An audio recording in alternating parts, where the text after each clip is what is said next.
Hi, welcome to the Hockey Day Minnesota Postcast here for miniice.com. Seth Topol and Jake Jensen throwing it down with you. And we're on double duty tonight because for the first time in I don't know how rare of an occasion it is, Iowa and Minnesota played at the exact same time.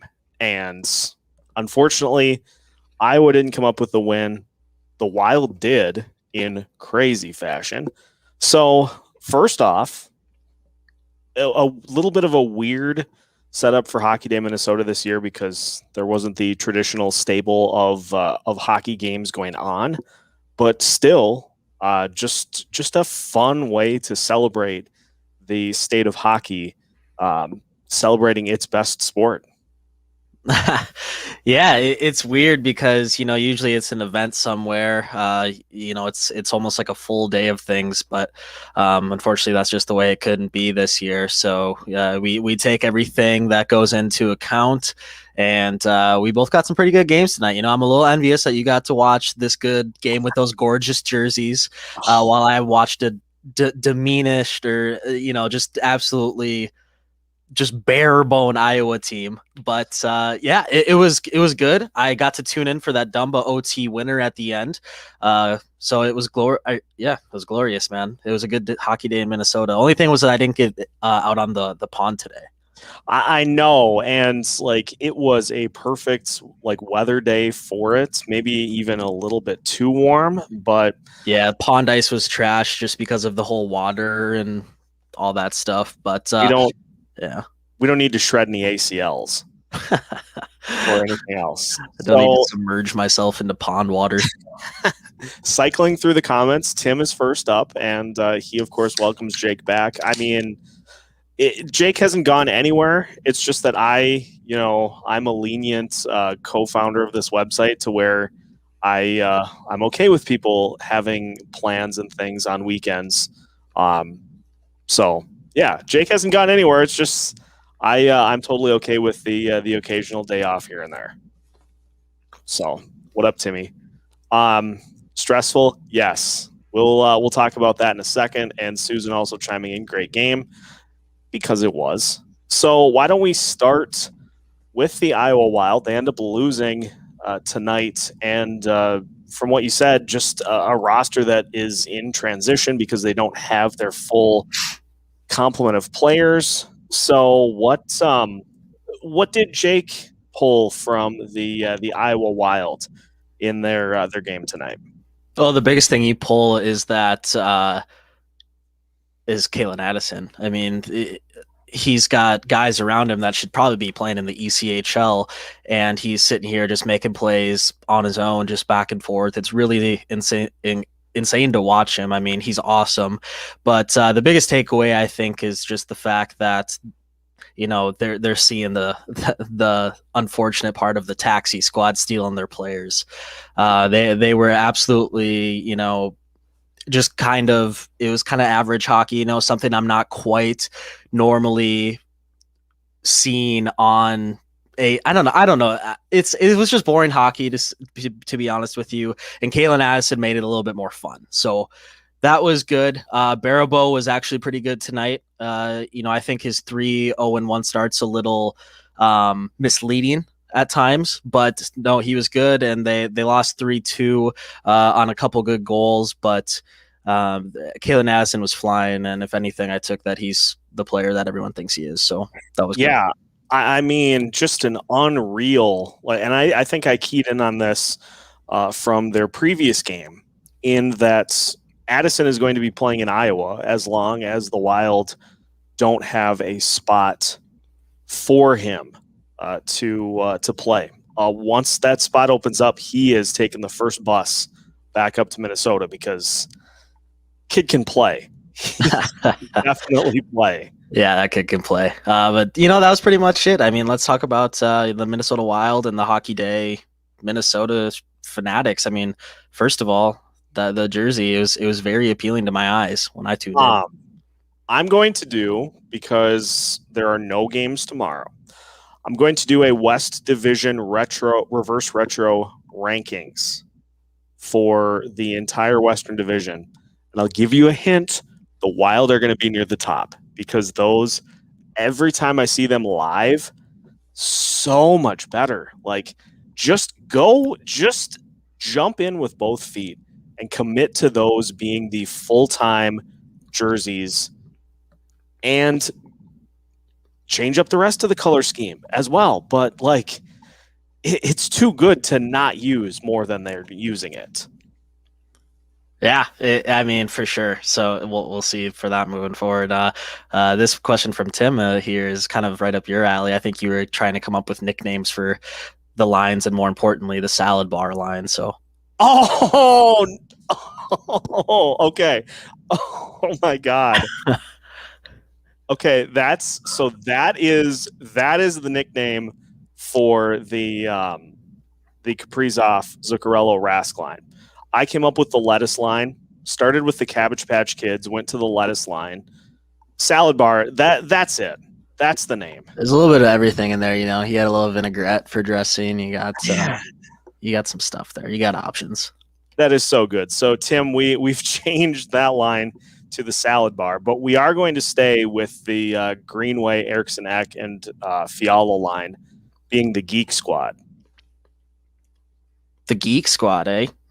That's what I'm going with. So is the K then for Kevin? Yeah, it has to be. Okay. Greenway gets the G, the double E for Eriksson Ek, and the Geef. Kevin.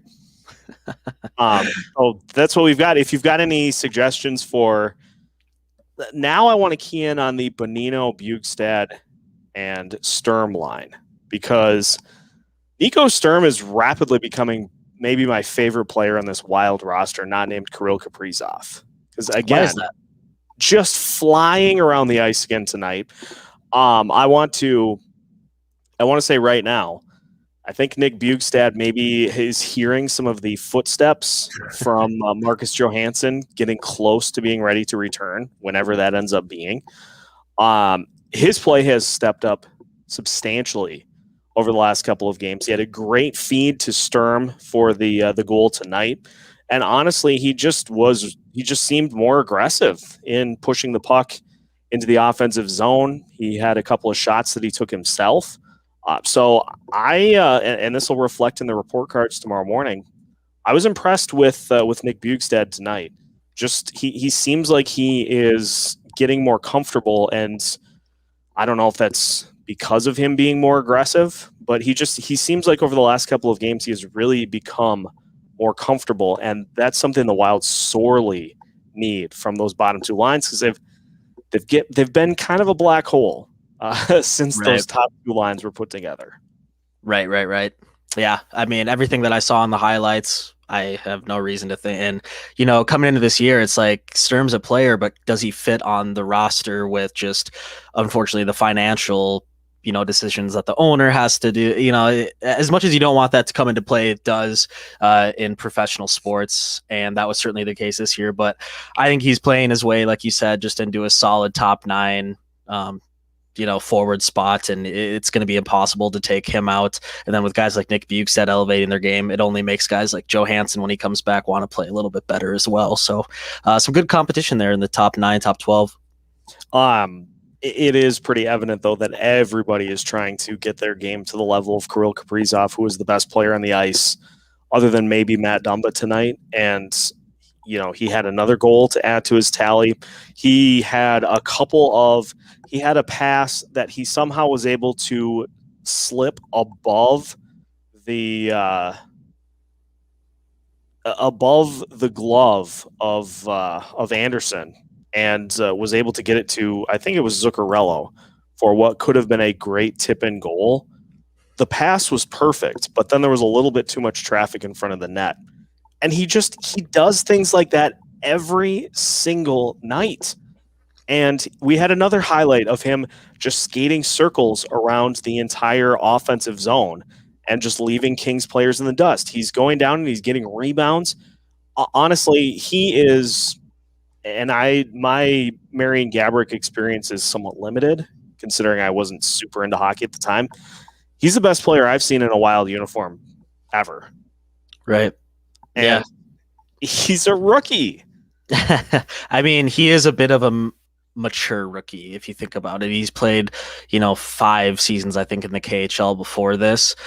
Came over, and the Russians have that opportunity where you get guys like Addison and Beckman where they're 19, 20 years old, and it's like, maybe they need a little bit more time, but the KHL, the one benefit to that is you let them marinate and they come over and they are completely ready. Guys like Evgeny Kuznetsov, Vladimir Tarasenko come to mind with that. They come over and they make the immediate impact because they've been playing pro hockey for a bit.